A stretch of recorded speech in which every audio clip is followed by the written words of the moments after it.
We have a solid call of 66 high schoolers right now from across the world.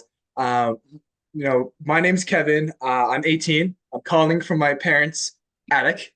You can see some posters behind me. And we're incredibly excited to be able to talk to you today and ask you some questions. Yeah, well, great to be with you, Kevin, and everyone who's joined online tonight. Looking forward to it. Should be. Great. Sahidi, do you want to take it away? Yeah, of course. Hi, Michael. My name is Sahidi. I am a 17-year-old calling from my bedroom in Atlanta, Georgia, and I'm in love with all things business and technology. My first $200 that I ever made in my spawn business was actually spent on a Dell laptop. So it's such an honor to be talking to you today. A few things about me and Hack Club is that Hack Club is a worldwide group of teenagers and coders around the world, and they're kind of my second family at this point. I learned about Hack Club when I was trying to start my own coding club at my school, and since then I've done so much more than that. Started my own club, ran a hackathon, ran multiple hackathons, and in the near future running an event in San Francisco. So super inspiring story. Awesome. Great to meet you. Yeah. And Michael, you already know all this, but I'm going to give you a quick intro for all the other high schoolers out here on the phone call today. So just to spitball some interesting facts that we kind of dug up. Also, Michael was always fascinated with electronics and business. At 19, he started PCs Limited, which we now know as Dell, from his dorm room with just $1,000. And afterwards, he dropped out of college to pursue, growing Dell, and then now it's the business that we all know and love today. And then at 15, Michael took apart an Apple computer to figure out how it worked. And he started entrepreneurship early. In high school, Michael took selling newspapers, which, I love to poke your brains about later on this call today. And you earned money to start financing your endeavors. And then at 27, youngest CEO, ranked in Fortune 500. And now you're here with us on this Friday evening where we're gonna pick your brains about everything that you do and what you do now. So, Henry, do you want to take it away here? Great. Hey, I'm Henry. I'm calling from my bedroom. I'm a high school sophomore. I'm 15 in Vermont. And I was an intern over the summer at Hack Club. Currently, I'm working on a few projects, including a brain-computer interface device that connects to electrodes placed on your head and decodes brainwaves. It's a PCB. I'm working on it with a few other Hack Clubbers. And I think I'll start this off with a question.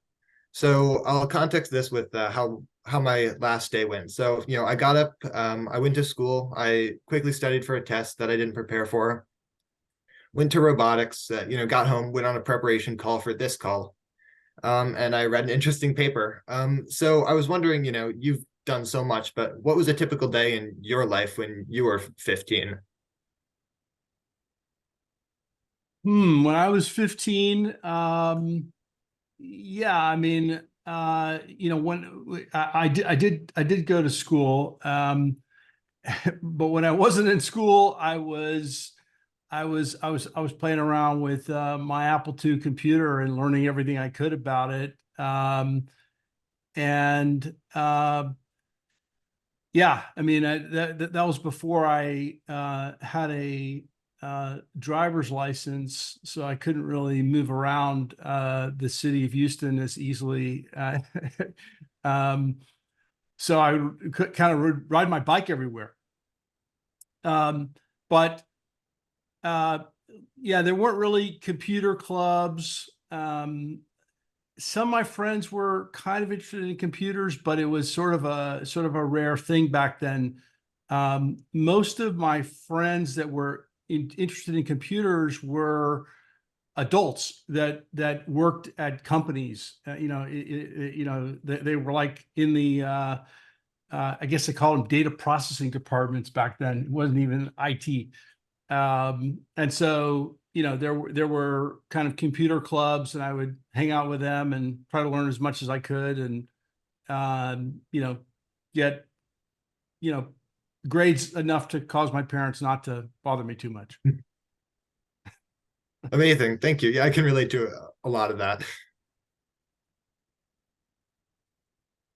Thank you, Michael. Well, I have a question for you now.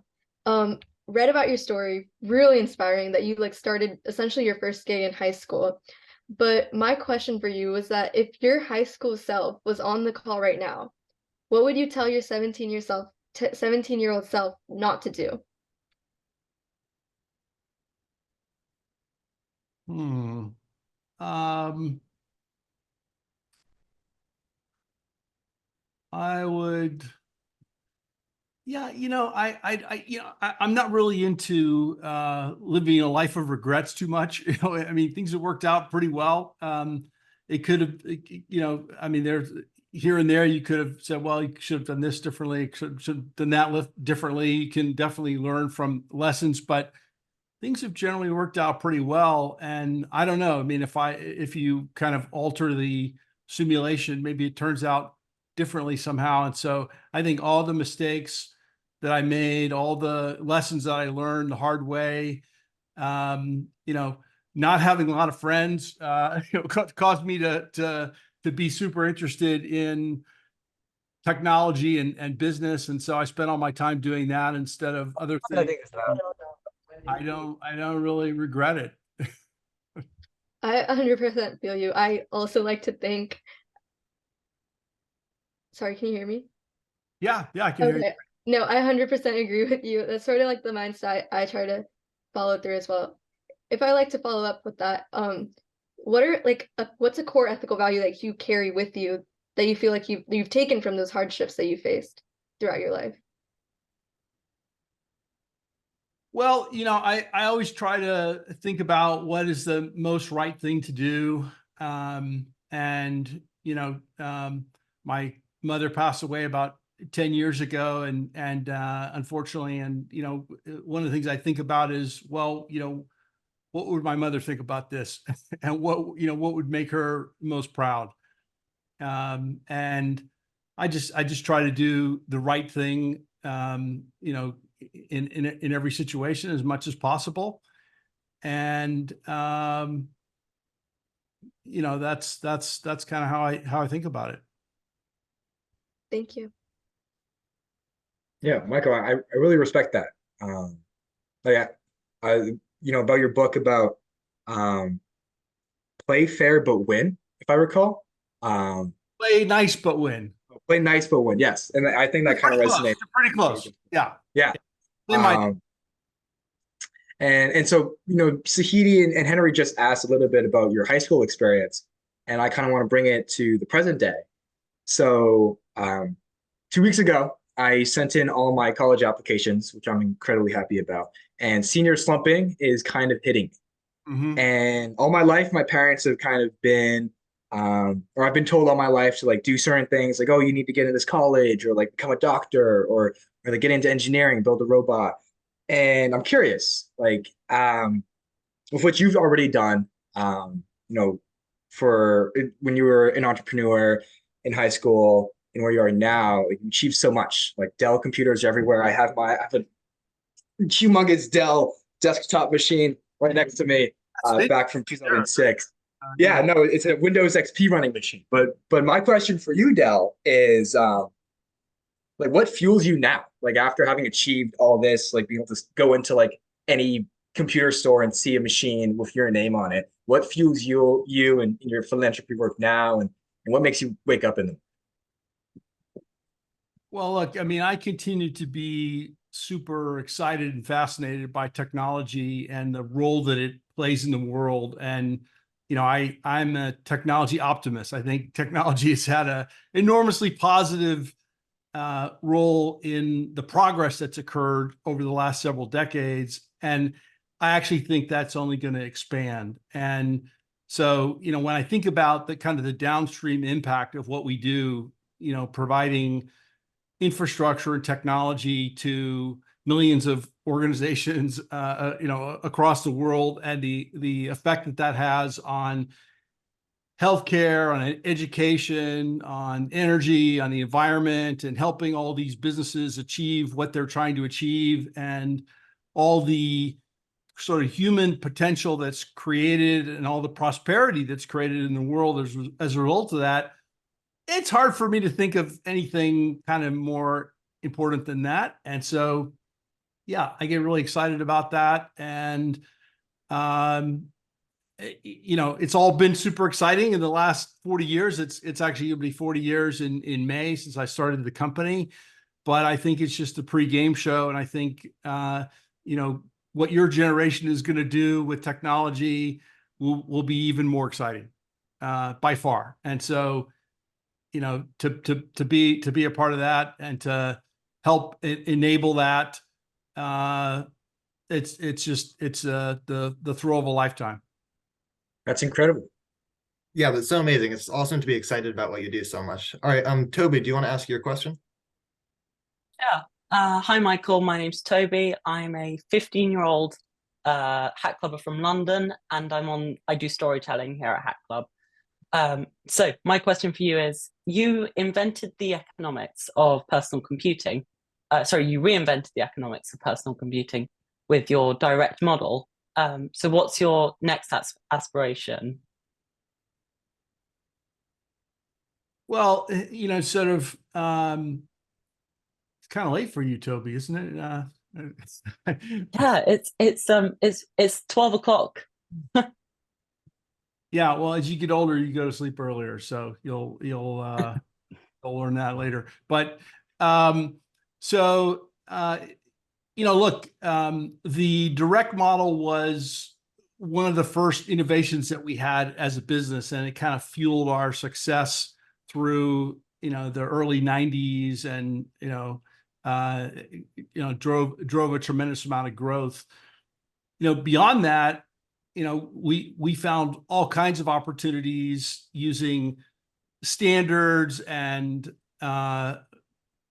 democratizing access to technology, and ultimately solving problems for customers. I mean, if you think about, our business has since I started had maybe close to $1.7 trillion in cumulative revenue. And the reason for that is because we've solved problems, really future problems that customers have. And I think a way to sort of understand companies is to say that, a company that helps its customers solve problems will exist. And if it does that really well, it will grow.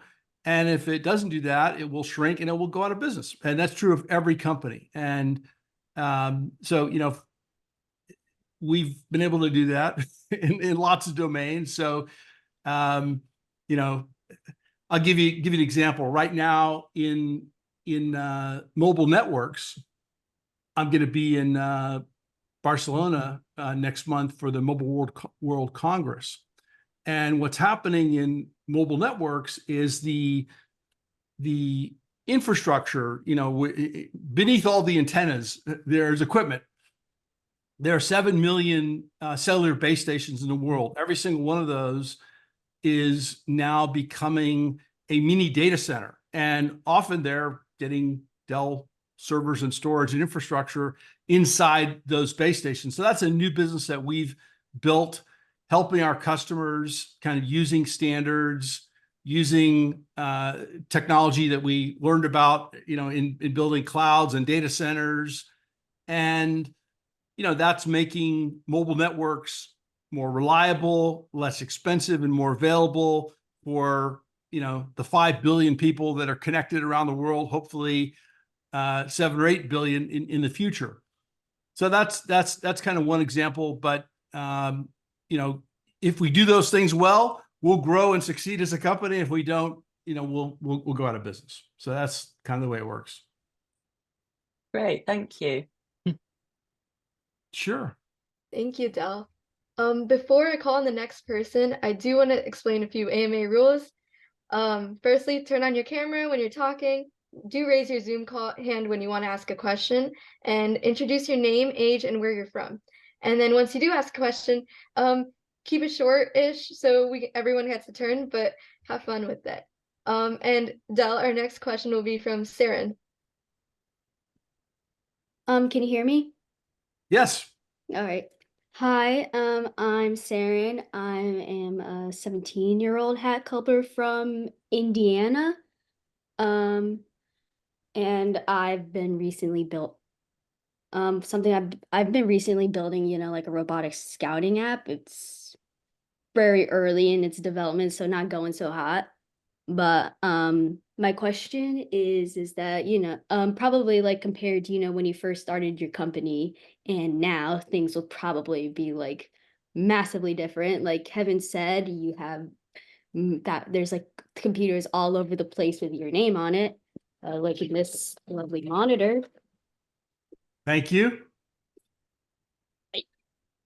And I was wondering if like just looking back, like it's when you like first started it to like now when people are buying Dell servers around the world, and like what do you think just what how you're like, let's say like your high school self or just like when you just didn't expect any of this to happen, what how would have like reacted, or like how it like looking back, yeah, just looking back, how do you think they would react?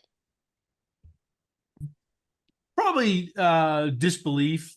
I mean, I wouldn't have believed it. I mean, what I remember back in the early days was I could always sort of see a path to 10x where we were, with the general steps of how to get there. But I never thought about 100x or 1000x or 10,000x, which actually kind of happened. So I just thought about 10x at a time, and how do we get from where we are to kind of 3 to 5 years from now, and so and look, I mean, the world is always changing so fast.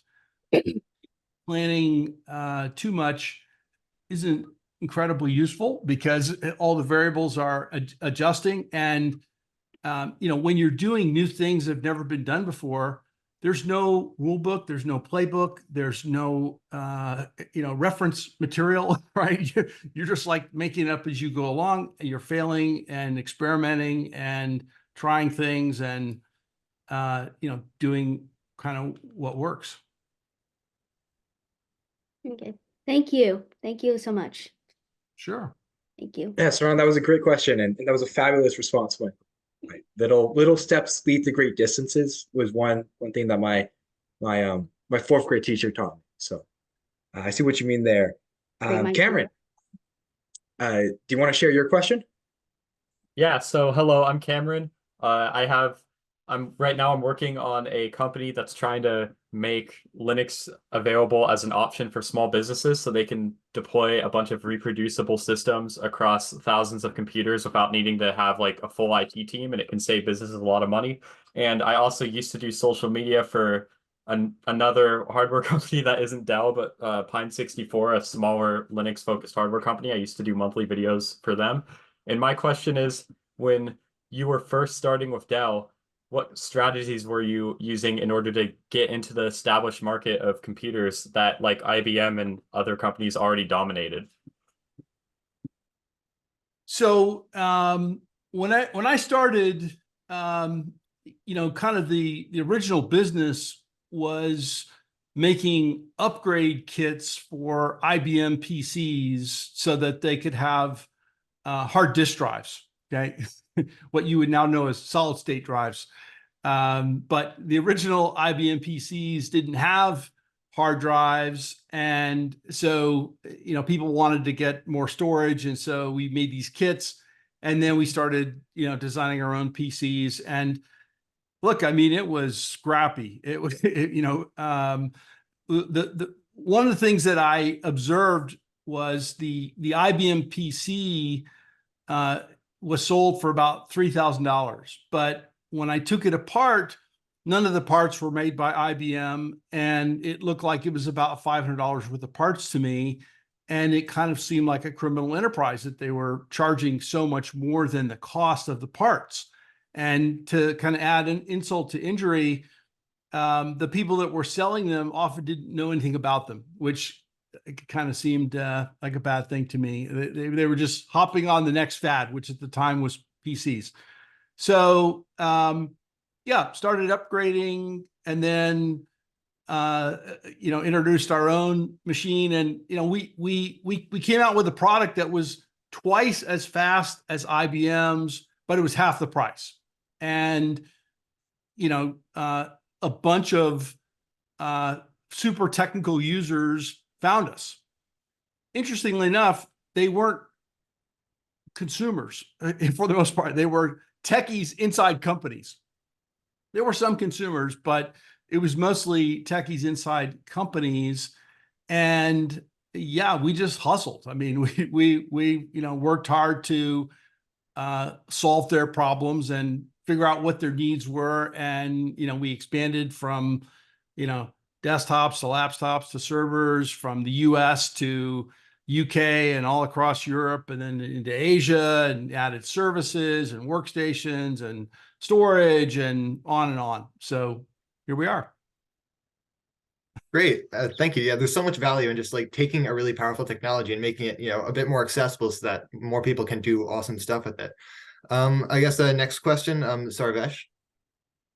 Hi, so I'm a 17-year-old coming to you from Ottawa, Ontario, and I'm just trying to get through high school. And I had a question for you. So during COVID, I used to code a lot and had barely any contact with other people.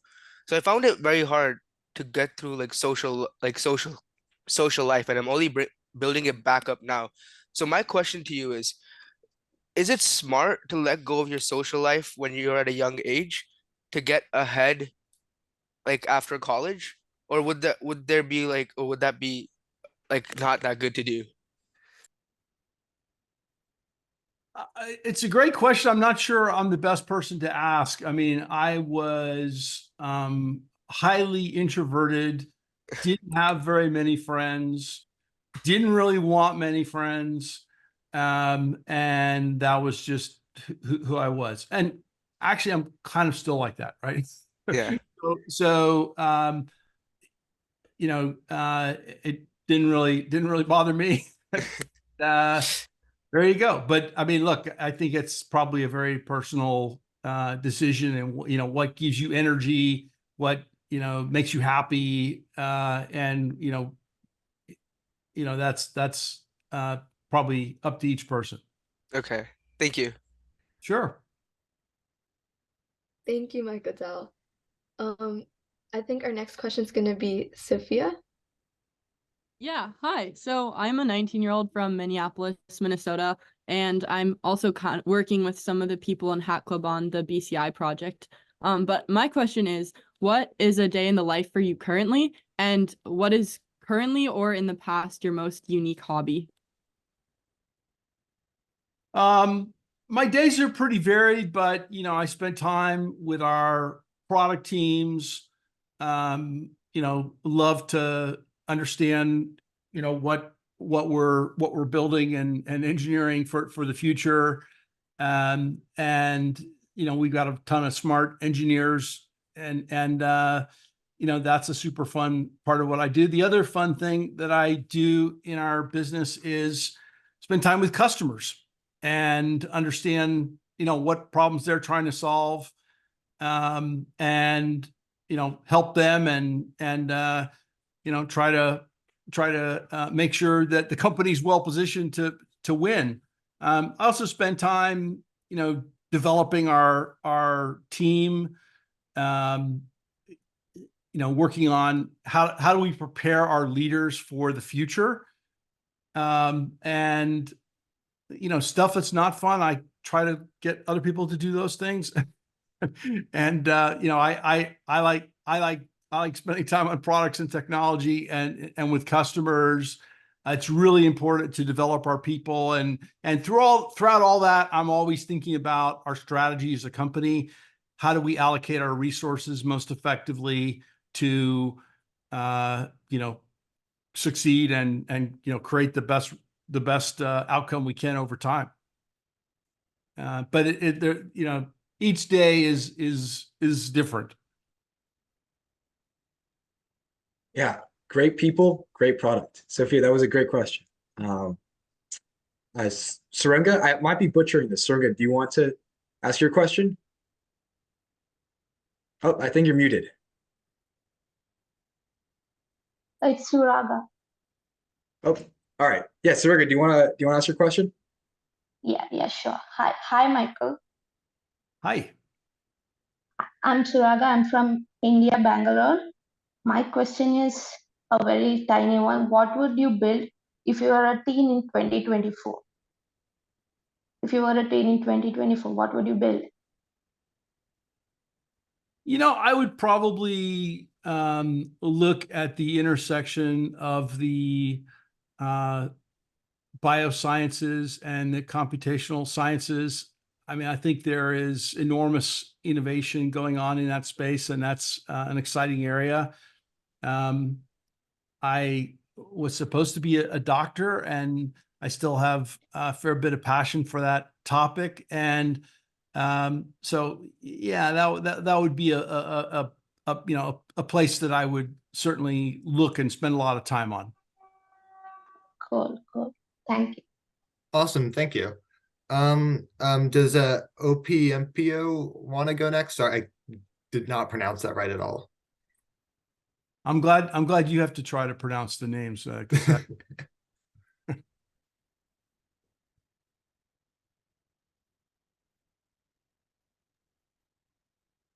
Yeah, Opembio, I think you're still muted. If you can see us. Yeah, All right, I great. didn't realize I'm froze. Really good. Give me a sec. I'm just going into a quiet place. Yeah, we can give you a second and we can move on to somebody else unless you can find a quiet space. Yeah, that seems good. That seems good. Yeah, sure. So, actually, my question, no, I'll give a quick introduction. My name is Michael. I'm based in Winnipeg, Manitoba. I'm 16 years old, and I'm interested in AI and technology. So, essentially, my question was, with the company Dell, a lot of these like huge corporations are currently focused on optimizing AGI for the growing and like constantly changing market. How does Dell plan on incorporating AGI into their business model? And if they do end up doing so, will they consider going back to the sort of techie consumer market that they focused on initially as part of their business model in the early days? Or will they continue to optimize for the broader market with the use of AGI? Thanks. Well, look, I think you could have a good debate about, when there will be AGI and all of that. AI is advancing super rapidly, and that's kind of amazing and fascinating. And I think it will have a profound impact on the world. Certainly, as big or bigger than other technology waves. And I think AI it's actually older than my dad, but 2023 was kind of the year that it sort of became useful to a lot of people, and I think that there are going to be many additional waves of innovation that occur on top of this, and sort of what we're looking at is the cost of cognitive power asymptotically approaching zero. And that's super interesting because we don't really know what that means for the world and for society. In our business, the way I think about this is, of course, to have AI, you really need a number of things, and a number of those things are really integral to our business, right? So you need data. You need lots of data. And we make the data storage systems that store that data. You need computing power, right? That's the super powerful servers. You need memory. You need bandwidth, and you need networking. And all of these are independently improving. And the combination of all that together, plus all the computer science, like with the large language models and retrieval augmented generation and all the successive generations of improvements to the software that underlies AI, are enabling just incredible things in the world. So look, I think at the end of the day, technology has always been about enabling human potential. And I think that's only going to accelerate and create, tremendous opportunities. But we're just at the beginning of this in a sense, right? There's a whole lot more that has to happen. And, it's also fascinating to see how fast the open source world is, thriving around the creation of new, LLMs. I'm sure you've seen the Hugging Face, leaderboard, all sorts of models of all different sizes. People are running 10 billion parameter models on their PCs.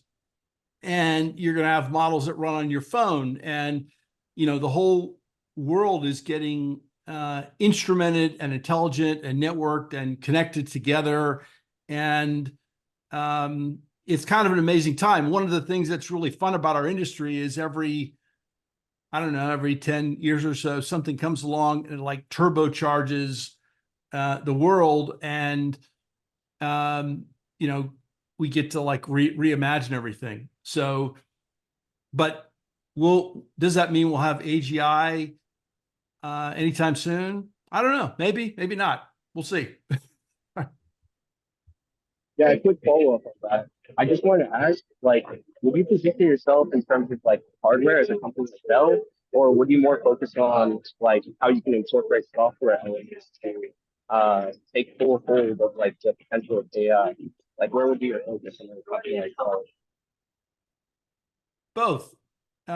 So, if you look at all spending on technology in the world, about 80% of it is not by consumers.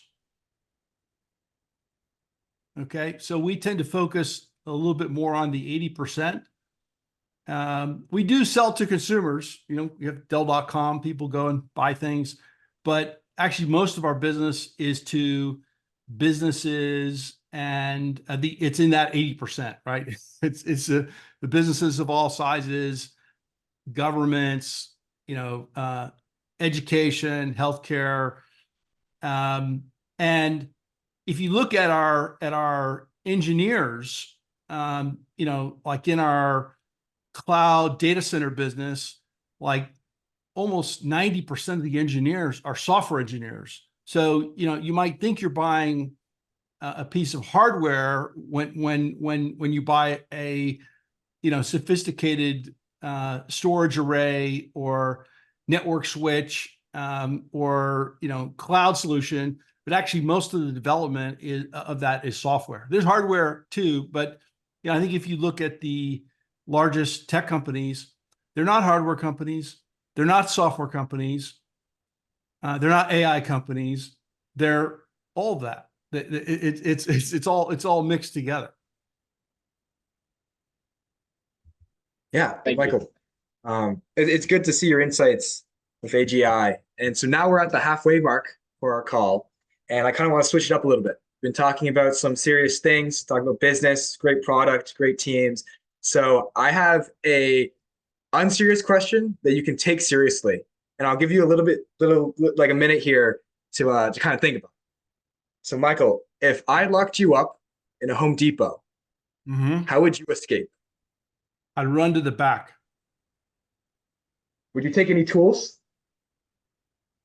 I mean, I probably wouldn't need any tools. I mean, I think it's easy to get out. There's more doors at the back because they gotta move, bring all the product in and out, right? So, Yeah, okay. Good insight. Yeah, Sahidi, do you wanna take the floor? Yes, of course. Next up we have Element XP. Hi, my name is Zachary. I'm 14 and I'm from Madawaska, Maine. And my question is, could you share your insights into your approach to leadership and how you foster innovation with Dell Technologies? Yeah, so leadership, probably the simplest distillation of leadership is somebody that other people want to follow. You're not a leader because you're in charge or you have a title or something like that. You're a leader because other people want to follow you. And so what does that really mean? Well, you have to like have something to offer them, right? You have to help them be successful. You have to, inspire them with some kind of vision of the future. And you have to show them the way, even if you're not really sure what it is, and help them be successful in what they're in what they're trying to do. On innovation, it shouldn't surprise you. I'm a big believer in customer-driven innovation, and one of the other pieces of that is you have to be willing to make mistakes, right? And fail. People generally don't take enough risk. And, there's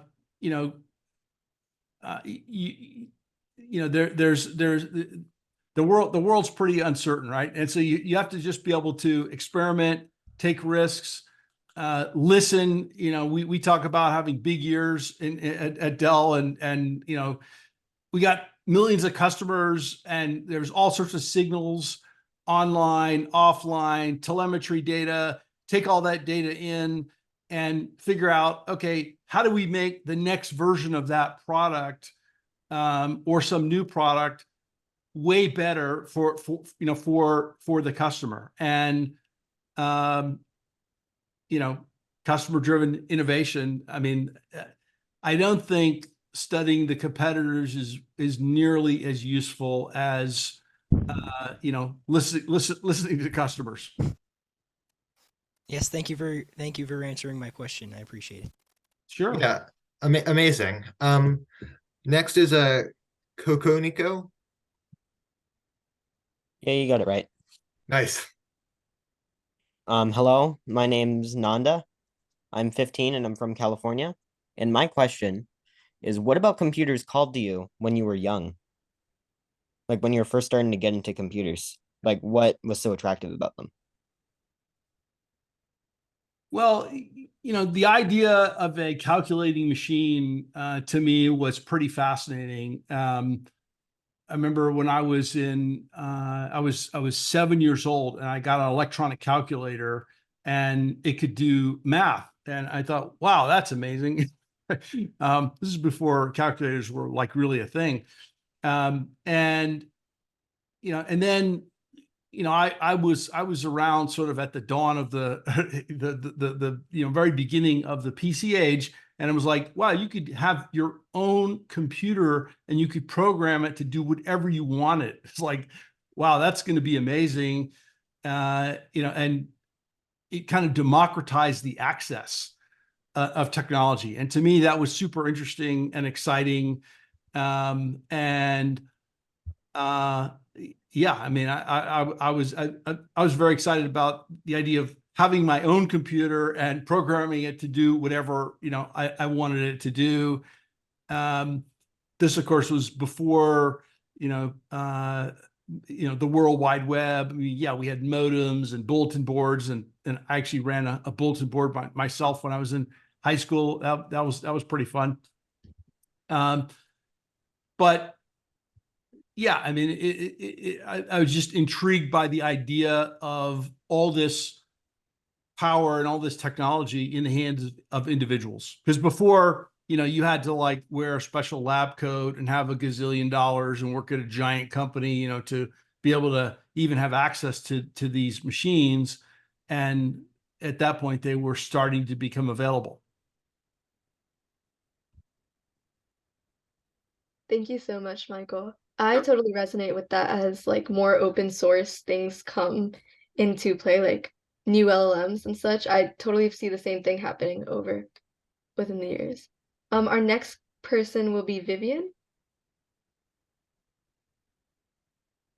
Hi, my name is Vivian. I'm 16 and I'm from Virginia. And I'm interested in like space and like aerospace technology.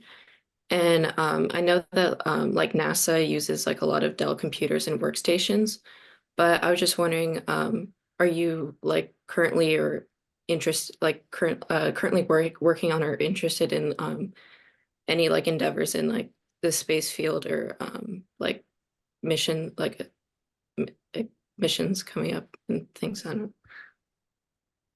You're absolutely right. We provide a lot of technology to NASA and a bunch of the private space companies. Look, it's a super interesting area. I don't claim to be an expert at it, and generally prefer to stay on Earth. It's my favorite planet so far. And look, I think it's kind of sad that we haven't made a lot of progress, since the lunar landing. The lunar landing, 1969 was one of the very first things I remember as a child. I remember we didn't really have a big TV at our house, but our neighbor did, and we went over to our neighbor's house and we watched, Neil Armstrong and the lunar lander, land on the moon. I was 4 years old. It was like, oh my God, this is incredible. I didn't know what it meant, but it was, I knew the moon was far away, right? and I lived in Houston, so my parents would take us to NASA, and we would see, the rockets, and that was super cool. But I haven't spent enormous amount of time on it, but certainly we're honored to power a lot of the public and private, space ventures that are out there here in the U.S. and around the world. Michael, that's incredibly inspiring.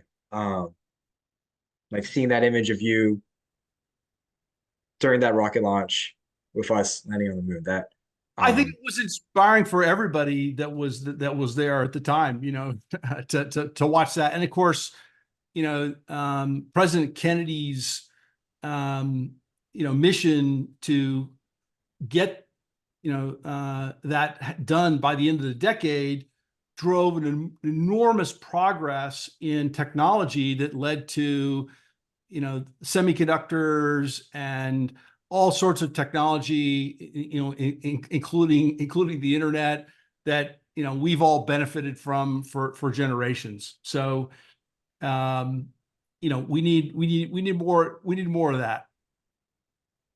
Yeah. And Michael, this next question is a little bit about what you did as a teenager. So word on the street is that you ran a BBS, a bulletin board system, when you were younger. Can you talk about that and your experience doing that? Yeah, so this was before the IBM PC. I had a Apple II bulletin board system, and got some software, modified it a bunch, and yeah, we were like, it was all kind of only one at a time, right? So only one person could dial in at a time. It wasn't a multi-user system, but we wrote programs, traded them. We had all sorts of chat boards and discussions about whatever we were interested in terms of sci-fi or anything else. And yeah, it was a lot of fun. My parents got really upset with me because I had a second phone line installed in the house, and they eventually got the bill for that, and they were like, "What is this?" But it was all fun. And look, those bulletin board systems, it was obviously before the internet, before AOL, before Prodigy, before CompuServe, before all those different things. But it was a great way to learn about the power of connection and connecting people together that had similar interests, because I was connecting with people. Most of them were in the U.S., but sort of all over the country that had similar interests to mine. Yeah, and Michael, for all the high schoolers who grew up using X and Facebook and have yet to touch a modem, could you explain to us briefly what a BBS system is? So a BBS system basically would be like modems back then operated at 1200 baud or 2400 baud, and the BBS system was basically a system where there were a basic set of menus, there were files that were shared, there were discussions to chat, but only one person could call in at a time. So if the line was busy, you had to wait until that somebody got off, and then you could kind of call in. But and they were kind of like themed. So if you were into Star Trek, you could have a Star Trek themed bulletin board, and people would share all the software that they were working on and that sort of thing. Yeah.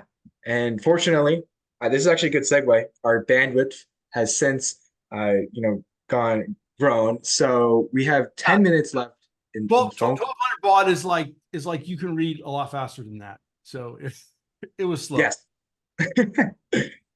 Yeah. And so I guess we're going to maximize our amazing telecommunications technology that we have now, because we have 10 minutes left. So we're going to enter what we like to call, Michael, our lightning round, our AMAs. So we're going to call as many people as possible, and up to you. You can keep your answers as short as possible, or as long as possible if you really think you need to give this answer or this question some justice. And yeah, we're going to begin. I'm going to first begin with Thomas. Thomas, you want to ask your question? Oh yeah, sure. So when you started Dell, who was your first customer, and do you still know that customer today? So I had a lot of customers. I mean, our first really big company customer was a company called Exxon, which is now known as Exxon Mobil, and they're still a very big customer of ours. But yeah, we've had lots of customers, large and small, and lots of incredibly loyal long-term customers. Cool. Thank you. Thank you. Next will be Aram. Hi. I'm in never mind. My question is, if you said you assembled a Apple One as like your inspiration, if you could bring one computer from today, what computer would you bring that's not a Dell to your 13 or 15-year-old self? So to be clear, it was Apple II, not Apple One, that I disassembled. No worries. Well, look, phones are computers too, and so I would probably take the iPhone 15 Pro Max with me. Thanks. Great. Yeah, that's so interesting. Great question. Next is Eileen. Oh, hi. It's gonna be a pretty long comment. So hi Michael. It's so great to be able to be talking to you right now. My name is Eileen. I'm currently a 15-year-old sophomore from San Antonio, Texas. I organized and hosted Lone Star, the first pre-COVID in-person hackathon for middle school and high schoolers that took place in San Antonio. By the way, my first ever laptop was a Dell Latitude 3180 Education, where I learned about coding and Hack Club and be able to do my schoolwork, which I'm forever grateful for. And in June 14th to the 16th of 2024, many Hack Clubbers and I will be hosting a hackathon in Austin called Hack Austin. And we have a target of 150 coders from all levels of experience to attend and build together. And we would be greatly honored to have you support and attend our hackathon. Well, if you can have somebody send me the specific dates, I will check and see if I'm around then. I don't exactly know where I am, but if I can make it work, I'll stop by. Would love to do it, have more fun in person if I can do it. Yeah, that would be amazing. We'd love to stay in contact with you. Thank you so much. Sure thing. Yeah, well, I guess it's time for me to book a flight to Hike Austin because I want to come now. I have to fly from the East Coast. But Peter, you have 5 minutes on the clock. You want to ask your question? Oh, yeah, I'd love to. My name's Dieter. I'm an 18-year-old living up in Vermont, helping with Hack Club social media. In my freshman year, I started my first online brand, didn't know anything about entrepreneurship, and COVID kind of led me down that path. Um, I was able through my high school years to focus heavily on my business and less on school, and I shipped thousands of orders online. And one thing I noticed that I found really interesting about your story is in your teenage years, in a year, you made $18,000 selling newspapers to newlyweds that just moved in the neighborhood, a strategy that others were not taking a hold of at the time. And I'm just curious to hear, like, do you think that that experience at all contributed to the future of growing Dell and just having like that inspiration, or how did that contribute? Yeah, I think it definitely contributed because I was interacting directly with uh, people of all types, and I kind of learned how to relate to them and sell to them. And ultimately, kind of figured out that a lot of people that bought the newspaper either moved to a new house or were getting married. And then I figured out that, when you get married in Texas, you need a marriage license. Of course, I wasn't married myself, so I didn't know anything about that. But when you get a marriage license, it's public information about where you want the marriage license to be sent to. So I wrote some software, hired a bunch of my buddies, went to 16 counties surrounding Harris County in Houston, and got all the names of all the people who applied for marriage licenses, sent them all a direct mail, and sold a bunch of newspaper subscriptions. So sort of figured out a way to do direct marketing. And, definitely that was an inspiration for Dell's early start, for sure. Thank you. I love that story. Thank you. Okay. I do want to recognize there's so many hack clubbers from all around the world on this. Like we have people from India and it's like 3 a.m., 4 a.m. for y'all. So like thank you so much for staying up and joining this. That's amazing. Next person will be Noli. Hi, I'm Noli. I'm 17 from Macedonia. And you mentioned a lot in this call about AI and its growing development over the years. I wanted to ask you if you're a teenager in like this year, if you're a 17-year-old, what skills would you learn to gain an advantage over everyone else and grow your business?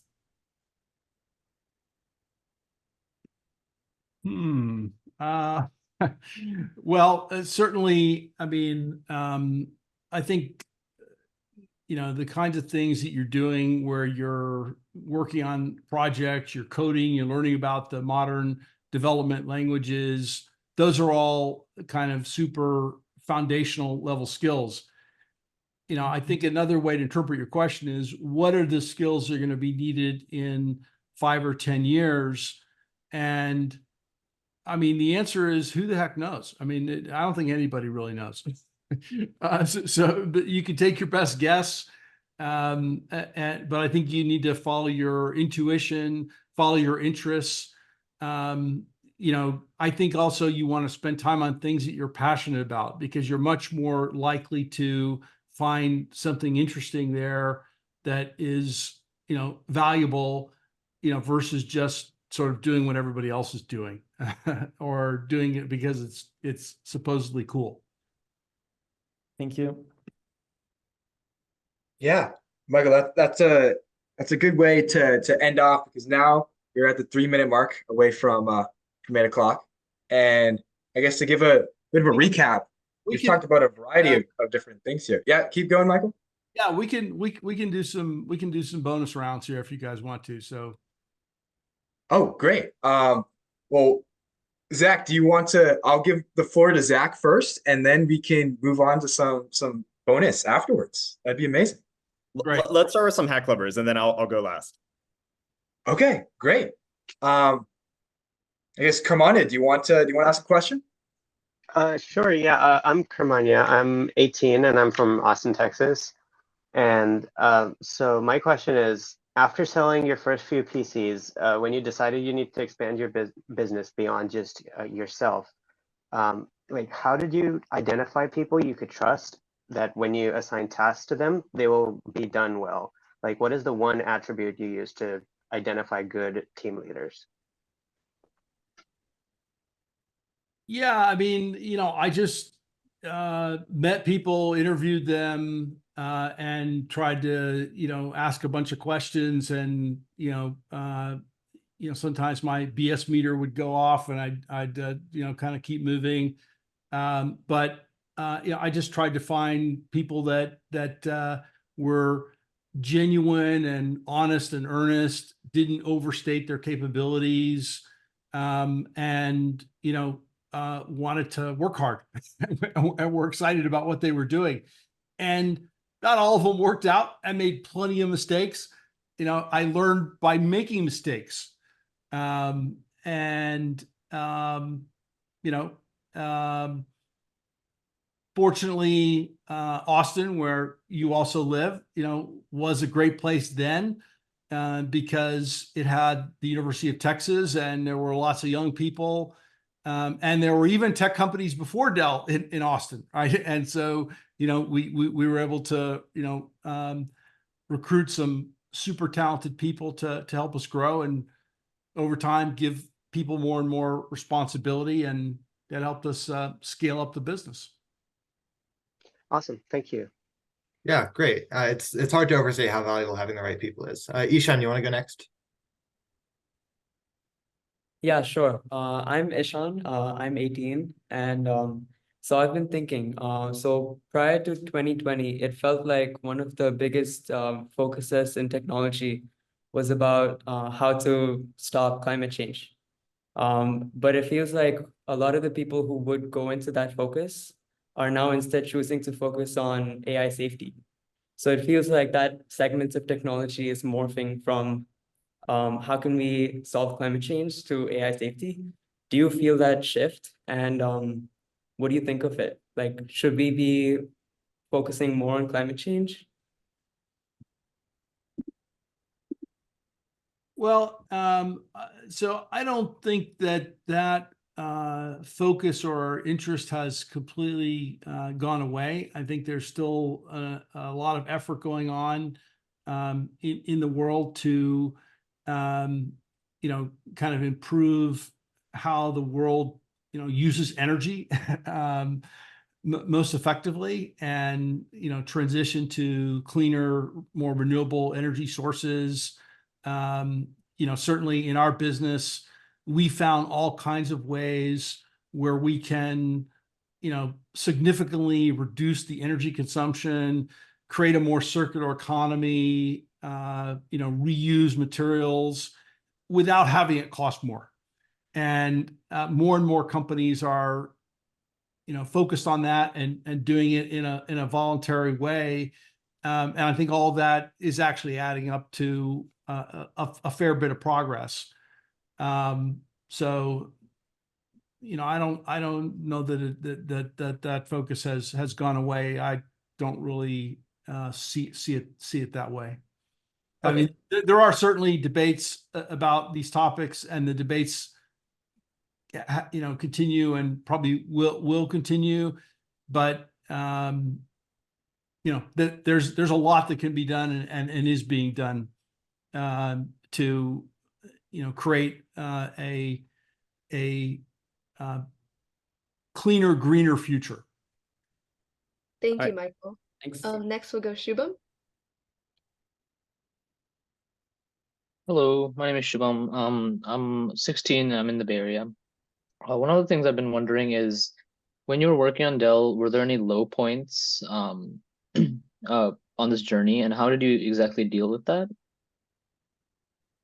Yeah, tons of them.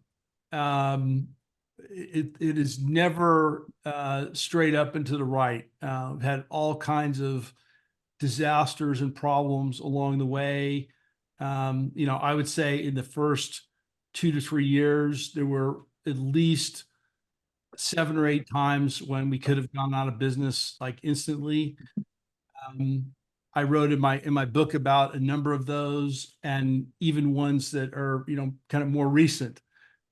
So, while it might look, great, sort of at any point in time, don't get me wrong, it's super difficult and challenging, and it never really stops. If you're responsible for a company and all the people in the company and their families, and helping to ensure its success, it does get a little bit easier over time as you get a really strong team and you get more capabilities that are built up. But yeah, we've had all kinds of near-death experiences, and fortunately, they tend to have been things that we learned a ton from and made us a much better company. We have a great strength today in supply chain, and that came from, some of our early experiences where we had just horrible problems in our supply chain. And so we, by necessity, had to figure out some things, and we got pretty good at it. All right. Yeah, Thanks so supply much. chain.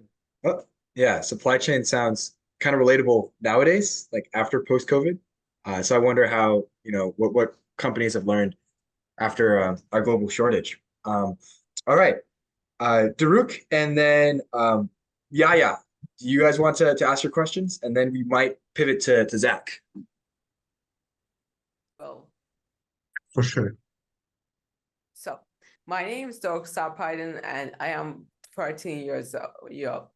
13 years old, and I am from Turkey. So I love playing with Linux systems and hack clubs on game console or Sprague's rocket science. So I am going to ask you a question, hey, Michael. So if you were able to redefine laptops, so how would you do that? So How would I redefine so laptops? yeah, I meant it according to the Dell guidelines. So how would you reinvent the laptops? Like I meant a repairable XPS or like a dust resistant lead tooth and other things. I mean, it's like that. Yeah, repairability has been a big area of focus, upgradability, modularity. How about like infinite battery life? How about,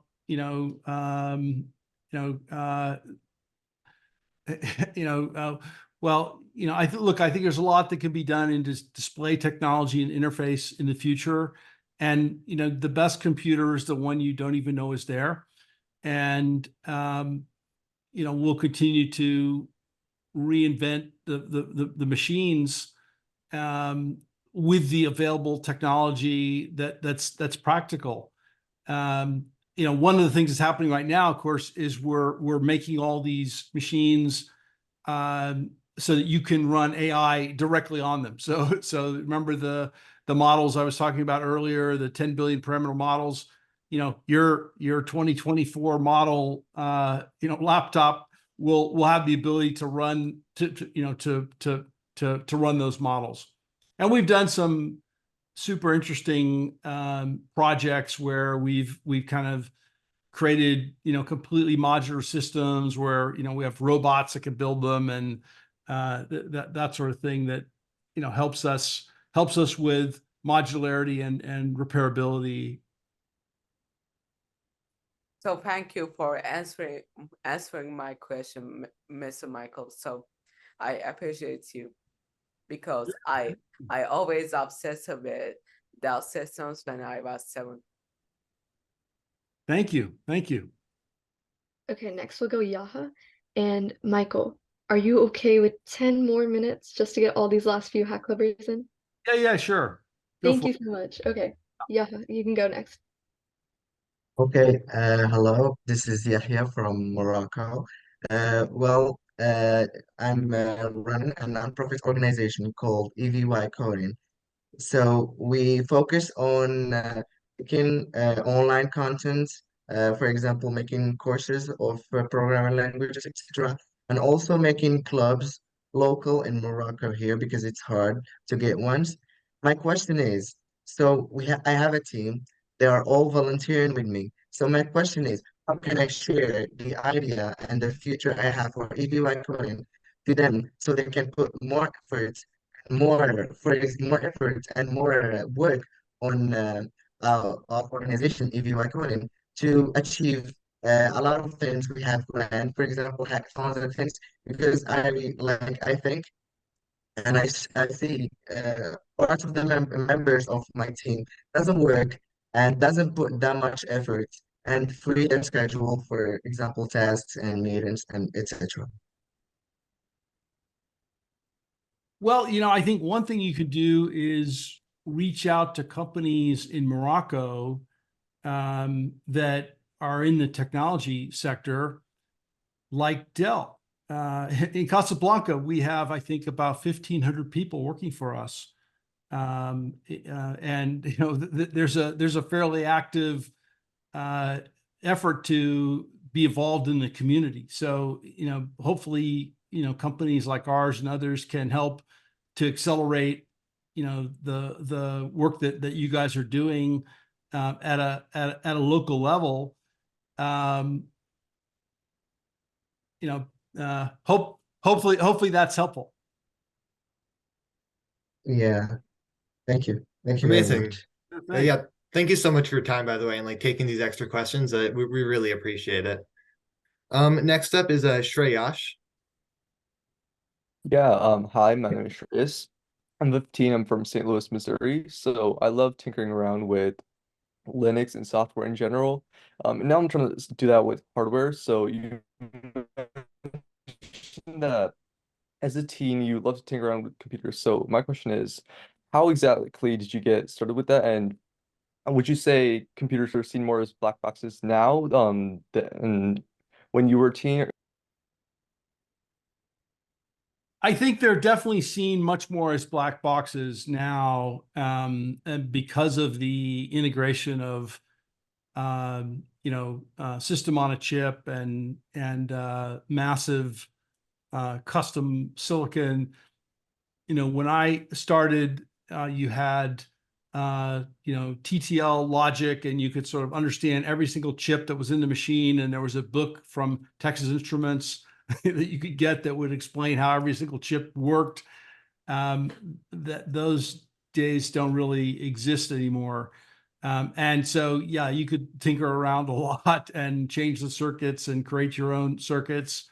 And that was super fun. But look, I think people are, it's also easier to build your own hardware now, and people are able to do that. But the computers themselves have become, super complex. Generally hard to crack the cover on them because of all the custom silicon that's inside them. Thank you, Michael. Next, we'll have Marija. Hi. I just wanted to ask you, because of all of the new AI advancements that are happening daily, how is it hard to keep up with everything, and how can you do that? How can you upgrade all of the new technology so quickly when everything is advancing? Yeah, I'd say it's really hard to keep up. Fortunately, I don't have to do it all myself. We have 120,000 people, help that help do it, and we have lots of partners around the world. And we don't have to know everything that's going on, fortunately. But it is super fascinating and interesting, and I try to find the best sources of information and a lot of times you're in kind of listening and learning mode because things are changing so rapidly, and reading new papers and following new developments. Thank you. Next, we'll have Shreyash.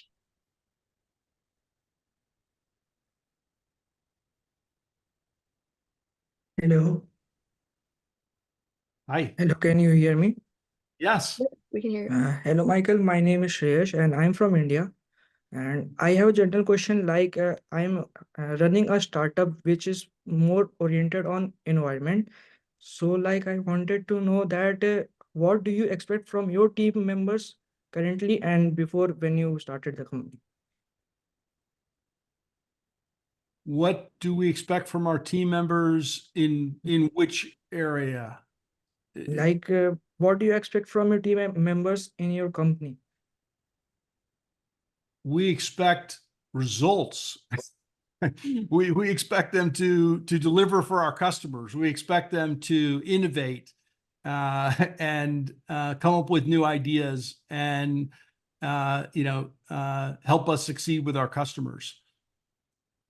Thank you. Great, Sure. thank you. Sure.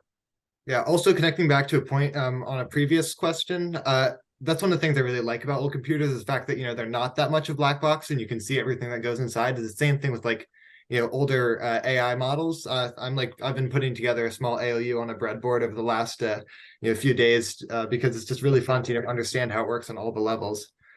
So next is Cora. Hi, can you hear me? Yeah. Right. I'm Cora. I'm 15 and from Pittsburgh. And you had said that essentially businesses are successful because they solve problems for customers. So what do you think is the biggest currently unaddressed problem in the tech space? Like not a problem that people are working on, but one that's a big issue, but that hasn't gotten much notice. And then a small follow-up question would be, if you could only use Intel or AMD CPUs forever, which would you use? Okay. Look, I mean, I think the problem that does have a lot of attention and will be kind of the defining issue for the rest of the decade is unlocking the power of all the data that's being created. You've probably heard statistics like the amount of data, in the world doubles every 7 months or 6 months. That time is actually shrinking because everything in the world is getting instrumented and intelligent, and networks are improving. And so we're just like having this flood of data. Okay. But the really big kind of problem, opportunity question that companies have is, what the heck do you do with all this data, right? How does it actually improve outcomes in a hospital or in a school or in a manufacturing line or in a business or in a government agency or wherever it is? And that's kind of the big unlock that's starting to happen with AI. And I think that's likely to be what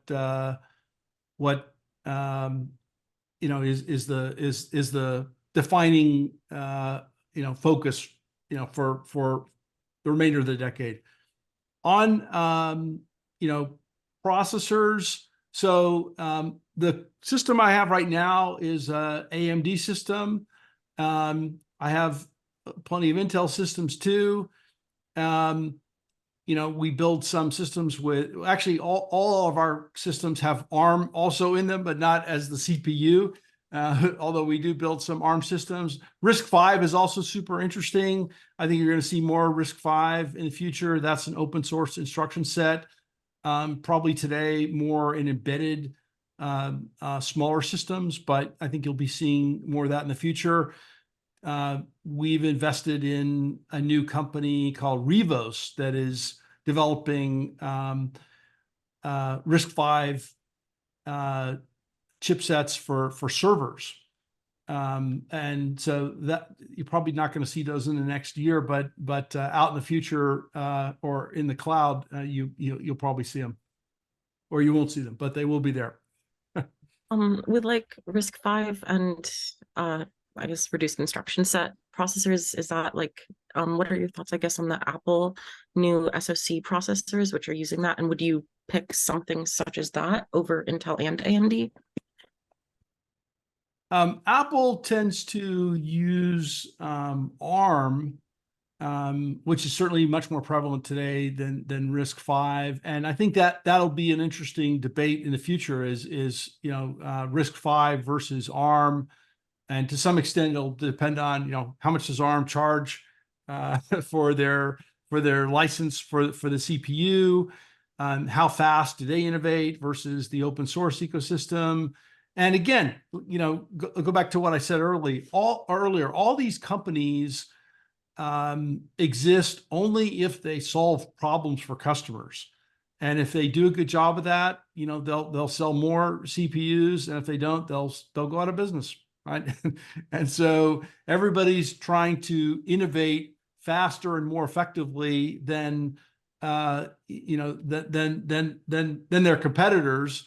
And by the way, there isn't just one problem, right? Because you have, there are certainly way more than 10 times as many ARM processors because they're embedded in everything you could possibly imagine.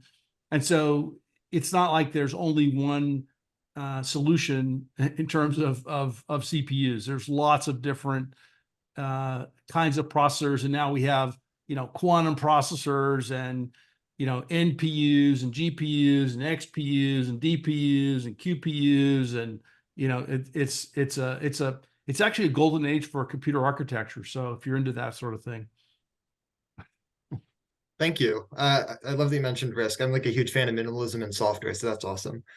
So we have time for about 4 more questions. Let's go Charlie, Jacob, Arthur, Devnil, and then we'll go to Zach. So Charlie, you're up first. Hi, so my name is Charlie. I'm probably one of the younger users on this call. I'm in 7th grade. And my question is, how is your leadership or just personal skills developed as your career has gone on? Well, I would say when I started, I didn't have any. And how did I get some? Well, I kind of watched other people. I read a lot of books about leadership. I hired other people. I made mistakes. I experimented. If something worked, I did more of that. If it didn't work, I tried to stop doing it, and just sort of learned over time. But I've definitely learned that it's really important to define a clear strategy, have accountability, responsibility. Definitely make it clear what you're trying to achieve. And again, you want people that other people want to follow. And people that can inspire others and help them solve problems and kind of lead them through different challenges. And ultimately, if you're helping other people succeed, then you're gonna be a successful leader. Thank you, Michael. Sure. Amazing, thank you. Yeah, it's really valuable advice. Next up is Jacob. Hello, can you hear me? Yeah. Hello. I'm Jacob. I'm 15. I'm from Toronto, Canada. I wanted to ask, if you were a teen now with all the modern infrastructure we have, where would you focus on to start a business? Because like we said earlier, we said that you sold newspapers and everything. Where would you start if you were a teen right now? I would probably go after something in the biosciences area. I haven't really thought about that a lot, although I did join in with some other investors in a new project called Arena Bioworks that just got announced a week or so ago. I think is really interesting.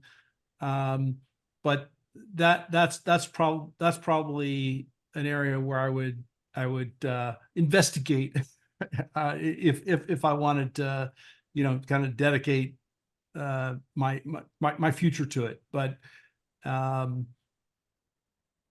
yeah, that's probably the area. Thank you. Yeah, I mean, there's so much mystery in biology, especially in the brain. I mean, we know basically nothing about it, so we can go so far with just advancing technology in those fields. Next up is Arthur. Hi, I'm Arthur. I'm in Minnesota and I'm also in seventh grade, Charlie. And so I'm doing an NHD project on the Intel 8080, and I actually managed to get an interview with the creator, the Federico Fagin. Mr. Dell, I'm curious, if you ever had any interactions with the Intel 8080 or Federico Fagin. I did play around earlier with the Intel 8080. I knew Gordon Moore and Bob Noyce, the co-founders of Intel. Bob Noyce actually lived in Austin for a while when he ran Semitech, and his wife worked for us. She was our head of HR. And of course, I knew Andy Grove really well. He was the longtime CEO of Intel, and I learned a ton from Andy. He wrote a couple of incredible books if you want to go check those out. But he was definitely somebody I learned a ton from. And the founders of Intel are pretty legendary in our industry. Cool. And is it if I ask another question? Yeah, like another Yeah. short question. Okay. Yeah. How did you design circuit boards? Like So early on. When Intel came out with the 286 processor, IBM introduced something called the PCAT, and there were a series of companies that created ASIC chips that combined a lot of the logic to be able to create a 286 computer. One of those companies was called Chips and Technologies. I heard about this company. I called the founder, asked him to send me a couple of the chipsets and the reference design. But beyond having the schematic and the chips in my hands, I wasn't engineering capable enough to go design a printed circuit board. So I called up the Intel salesperson and I said, hey, you know any good engineers who can design a circuit board for me for an IBM compatible 286 computer? So he started giving me all these names. I wrote them all down. I met with a bunch of them. I found this crazy guy who said he would wire up a prototype for me in a week. And I said, great. I happened to be going out of town. It took him 10 days, but he got it working. And that was the basis for our 286 computer that we introduced in 1986. So there you go. And then we started hiring more engineers after that. Cool. Thank you. Sure thing. Yeah. Wow, it's so cool to have been at the center of a time when there's so much innovation, everything's new, and you're just seeing what's possible. That's awesome. Next up is Devnal. Hello, Michael. My name is Panos. I come from the faraway land of Greece. I'm 17 years old, and I'm a right to repair advocate. And I stayed up until 3 a.m. in the morning to ask you a question about the environment.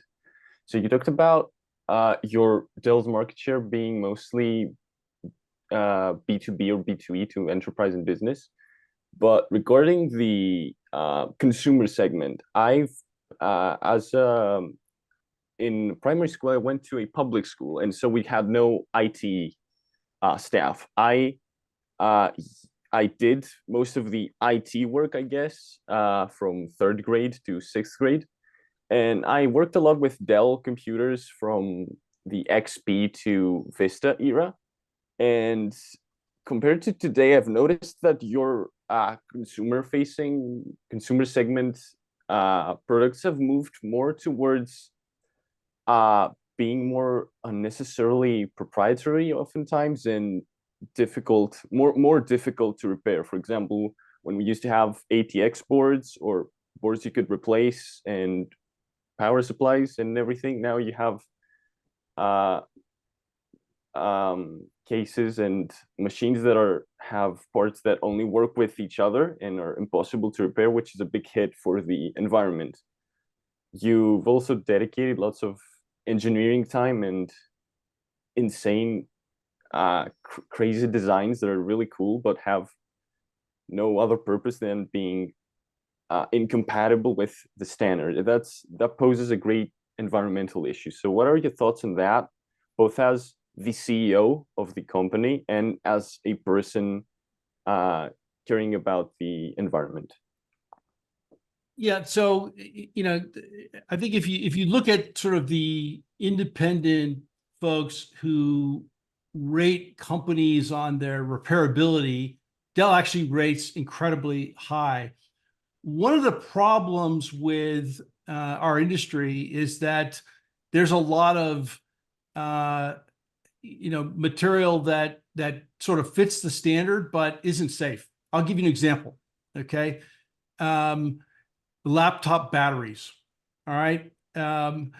There are factories that make laptop batteries, and some of them do a great job and some of them don't do such a great job. Batteries that sort of fall out of spec ultimately get sold, but they don't necessarily get sold at a high price. And unfortunately, some of these batteries get put in what are known as kind of replacement packs. And because they're substandard quality and in the replacement packs, they're more likely to have a energy release event, which is also known as an explosion. And so, that is an enormous safety issue. So we take kind of great lengths to make our products not only cost effective and beautiful, but also repairable and safe. And we do have an enormous supply chain, but the answer isn't always to make things exactly like everybody else, because there are all kinds of efficiencies that we can drive in our designs, given our volumes and our scale. I see. The battery safety argument has been used a lot by companies to counteract the right to repair movement, I guess. But I was mostly more specifically focusing on desktops and how, for example, you can buy a $3,000 Alienware and it will come with a non-ATX board, meaning that if you want to upgrade that system going forward, you'd have to throw away more or less the entire thing. Yeah, again, I mean, I think when these standards are created, they're created at a fixed time, and what happens over time is you have new processors, you have new memory architectures, and is the standard from, let's say, 15 years ago the right standard for now? No, it is not. So I'll give you another example. Servers today have a 19-inch width. Yes. In another year or two, you'll start seeing servers with a 21-inch width.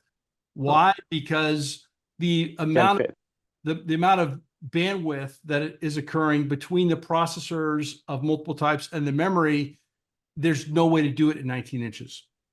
Now, somebody could say, well, hey, but we have 19-inch standard racks. Yeah, but you can't really have a 1,000-watt server in a 19-inch rack and cool it effectively. So, the world keeps advancing and changing. And sometimes the answer is not to, stay with something that worked, from 20 years ago. I see. Yeah. Others want to talk, so thank you a lot for your input and for your time. Floor is to the rest of the people. Yeah. Thank you so much. I'll head to bed now because I'm really sleepy. Thank you so much, Michael. Okay, second to last question, we got Belle. Hi, Michael. I'm Belle. I'm from Malaysia. And I was wondering, what is the impact that you want to leave in this world? I'd say I'm still working on that. I think it's been really fun to democratize the access of technology and kind of help make the industry, kind of more competitive and lower the cost of access to technology. And again, I think about all the downstream impacts that we've had. I've been very blessed in my life to have a lot of success come in my direction. My wife and I set up a foundation. It's not Dell.com, it's Dell.org. And we, are focused on that as a way of making a positive difference in the world. But that's something I'll probably spend more time on in future years. Thank you, Dell. Yeah. Thank you, Mr. Dell. Finally, we're wrapping up this AMA. I want to say firstly, thank you to everyone who waited and was able to ask questions, and sorry to those who weren't able to. But we have our last question here for today, and it's going to be Zach. Hi, Michael. Thank you so much for joining us today. I started Hack Club when I was 16 because I went to public schools that, like most schools in America at the time and today, didn't teach and still don't teach any coding classes. And all I wanted to do was build projects with my friends. And over the years, it's grown into an international movement of teenagers who spend their free time building projects and making amazing things. So it is such an inspiration to have you join us. Thank you so much. For the final question, I wanted to ask a scenario question where pretend that when you got on this call and you click you open up your calendar, you click the join the Zoom link, instead of joining this Zoom, you suddenly found yourself teleported back to the year 500 BC. And you don't know how you got there, you don't know what happened, but somehow you realize that everyone on this planet is treating you like you are the dictator of the world. They are all looking to you for direction. You have the entire Earth's resources in 500 BC at your disposal. You also realize that you are on one of 3 identical Earths, and that in the year 2024, in 2,524 years from now, there's going to be a great war between these 3 Earths, and only one Earth is going to survive. The question is, what would you do as dictator of the world in the year 500 BC to best increase your Earth's chance of survival? And there's 3 constraints. The first is that you're teleported back right now, today. You can't bring anything with you. You have everything in your head, and you can assume you're not going to die of like some horrible disease. The second constraint is that you are going to die. You only have the rest of your lifetime to set your plans into motion. It's 500 BC, so there's constraints. Like everyone looks to you today as dictator of the world, but 500 BC didn't have very sophisticated, worldwide communication infrastructure. So somehow, you don't know if what you say is going to even reach the other side of the world by the time your time's out. And then finally, the war is inevitable. You can't prevent it. Diplomacy is not an option. You can picture it as 3 Earths go into a black box. One comes out. People can't move between the Earths. And yeah, what would you do? Well, first of all, Zach, thank you for creating Hack Club, and it's been super fun. The questions and curiosity of everyone, tonight has been amazing, and I've really enjoyed it, and keep up the great work. Let's see. I would probably try to create some kind of movement or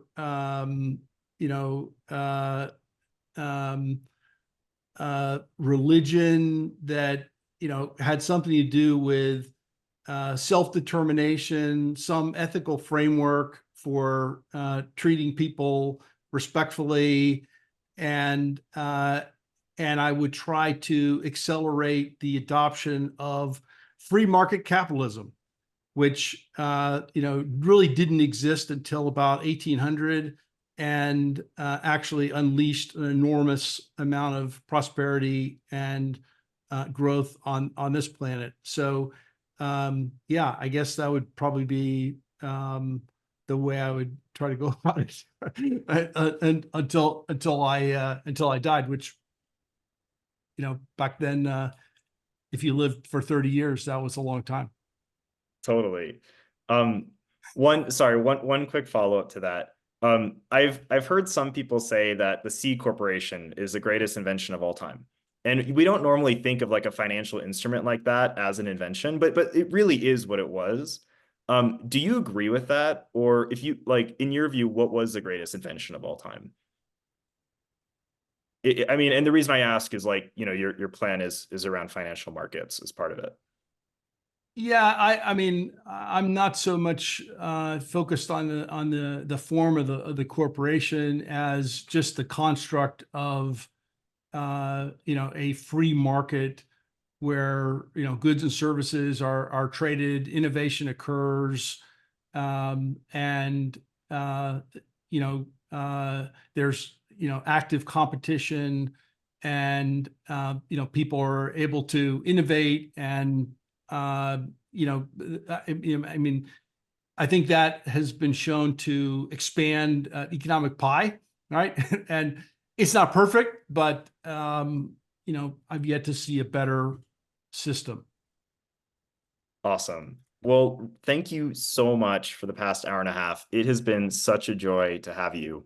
To close out, we have a Hack Club tradition that we'd love to invite you to participate in, where at the end of every AMA, we all put our hands in and the guest counts down and leads a countdown from 3, 2, 1, and we all shout hack. Would you do us the honor? Sure. Awesome. All right, everyone, cameras on, hands in. 3, 2, 1. Hack! Awesome. Well, really, thank you so much. It's been amazing having you. Super fun. Great questions. Great to be with you all, and I hope we can do it in ATX too. Awesome. Well, have an amazing weekend. Thank you so much. Thank you so much. Bye-bye.